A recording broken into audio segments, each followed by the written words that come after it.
Today, we're diving into a topic that so many women ask me about, which is menopause belly. You might be wondering, why am I suddenly gaining so much weight around my midsection when I have not changed my diet or exercise at all? Well, you're not alone, as you might already know, and we're going to break it all down today. What is menopause belly? Why does it happen? What is the anatomy and physiology behind it? What perpetuates it? And most importantly, backed by evidence, what can you do about it? Hi, my name is Dr. Ariane Missimer. I'm a functional medicine practitioner, doctor of physical therapy, registered dietitian, and owner of the Moving Paradigm Integrative Health Center. And I am really excited to get into this topic with you today.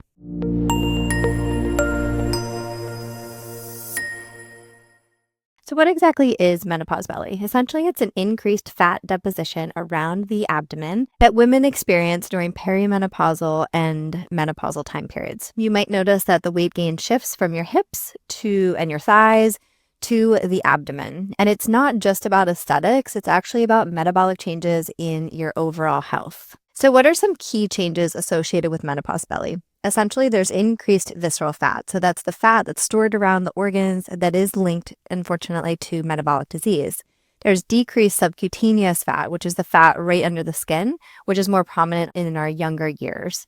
So there's changes in body composition. So essentially more fat and oftentimes less muscle, unless we're doing something about that. Altered hormone levels affecting the metabolism and fat storage. So why does menopause belly happen? There are several physiological reasons why it occurs, and it's not just about eating too much or exercising too little. And that's what often this has been associated with. Here's what's happening at a deeper level. Number one, we have estrogen decline. So estrogen is what is going to help us to regulate fat distribution. It promotes fat storage in the hips and thighs during our perimenopause years and reproductive years, I should say. And as estrogen drops, that fat storage shifts from the hips and thighs to the abdomen, where we have the higher amount of visceral fat. It also contributes to insulin resistance, making weight loss much harder. Second thing is progesterone declines. So this has an anti-cortisol effect. So when it drops, many women are experiencing higher stress levels, higher stress responses, leading to more belly fat accumulation. And ultimately, there's increased cortisol. So this is our major stress hormone. So perimenopause and menopause often come with higher stress levels for a lot of different reasons. Some due to sleep changes, mood shifts, life transitions. So elevated cortisol promotes fat storage in the abdomen, particularly in this visceral fat. We have insulin resistance and blood sugar dysregulation.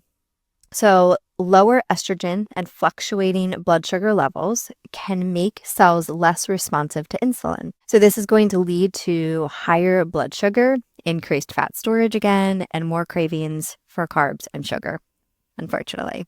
Loss of muscle mass. This is referred to as sarcopenia. So muscle is metabolically active. It's metabolically active tissue. It means that it burns more calories at rest. So during menopause, we often can be more in an inflamed state. Muscle mass can tend to decline, leading to a slower metabolic rate. So less muscle, lower metabolic rate, easier weight gain. We also have gut microbiome changes.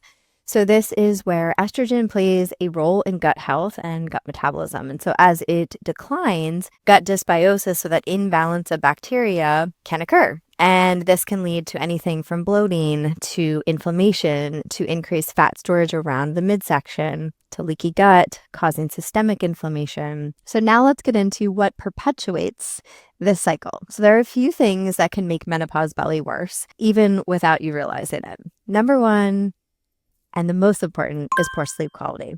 Sleep disturbances are common during menopause due to hot flashes, due to night sweats, hormonal fluctuations, but we have to remember that poor sleep increases cortisol and insulin resistance, driving more fat storage.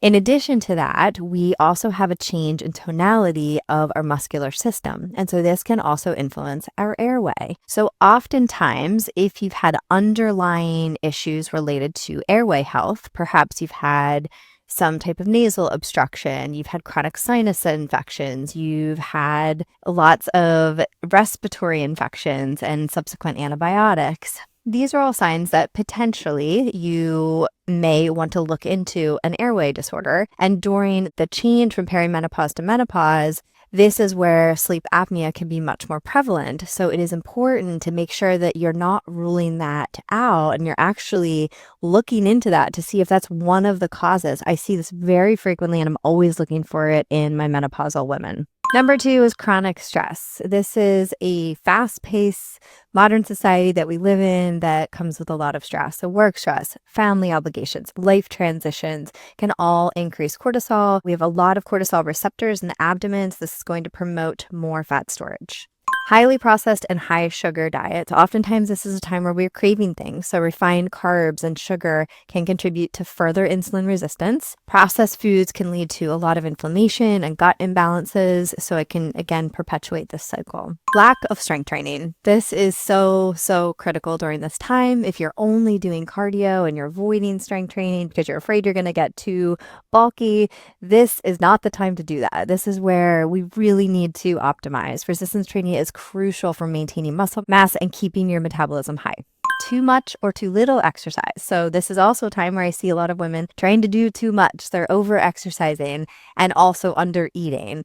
So a lot of high intensity exercise can increase cortisol if you are not fueling properly and you're already stressed. Too little activity can also lead to muscle loss and slower metabolism.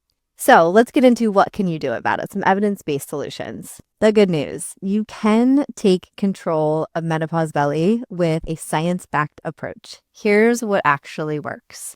Number 1, as I just mentioned, is prioritize strength training. You want to be thinking of at least 2 to 4 times a week of consistent resistance training.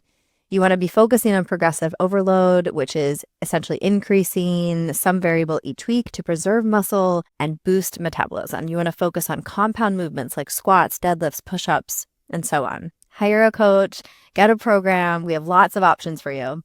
Optimize protein intake. So a minimum of 0.8 to 1.2 grams of protein per pound of lean body mass or ideal body weight can help to stabilize blood sugar, reduce cravings, optimize muscle mass. Balancing blood sugar, prioritizing protein, fiber, and healthy fats at each meal, reducing these processed carbs and sugar to improve insulin sensitivity can be really powerful. Managing stress and cortisol, incorporating breath work, mindfulness, vagus nerve exercises, other nervous system regulation techniques. Get outside in nature, get outside for a walk each day, practice gratitude for being able to be here in life.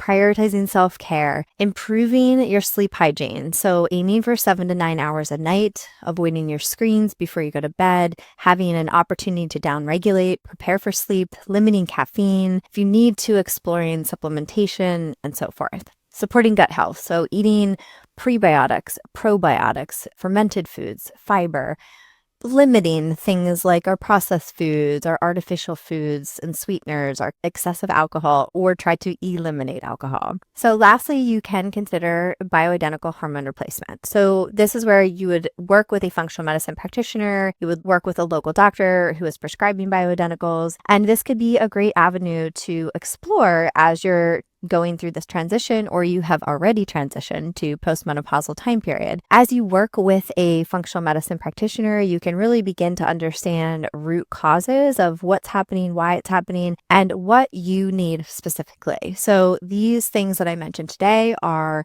general lifestyle recommendations based on the evidence. So we want to remember lifestyle changes first, but some women can really benefit from bioidentical hormone replacement under professional guidance. It does not mean that everyone needs to do that. This is within your decision, your philosophy, but I want to just talk about the key takeaways here. First is we want to recognize that menopause belly is not just about calories in and calories out. It is actually quite complex, and it's a complex interplay of your hormones, your metabolism, muscle loss, and lifestyle factors. But you can take action. You can focus on muscle metabolism and muscle health, movement, mindset, nervous system, and you can see real lasting changes. And we want to remember that this is a beautiful time in life. So often we're looking at menopause as this terrible time. And yes, it can be frustrating for sure, but we also want to recognize that this comes as a time of wisdom of learning about yourself and your body and trusting your body that you can get through this. And yes, There are changes, but again, those changes come with a lifetime of amazing experiences and wisdom. So trusting that your body can get through this too, and going back to the basics, the foundation is really the most important part, but being consistent with those things. Yes, there are lots of botanical options. Yes, there's HRT. There's lots of different things to support you on your journey. But at the end of the day, you want to focus on your lifestyle factors, your nutrition, your sleep, your nervous system, the ability to connect and relate to others, being social. These are the important things. So I hope that this was helpful. If it was, make sure you give it a like, give it a share. I'd love to hear your comments as well. And of course, subscribe to our YouTube channel for more videos like this on whole body wellness through integrative and root cause medicine. If you'd like to reach out for an appointment, feel free to reach out for a discovery session. And you could also check out our app, The Movement Paradigm, on Apple and Google. We have lots of options for whole body wellness. We have workout plans. So you could do the workout subscription where we have lots of options for home programs and gym programs to really help you maximize this time of your life. Thanks so much.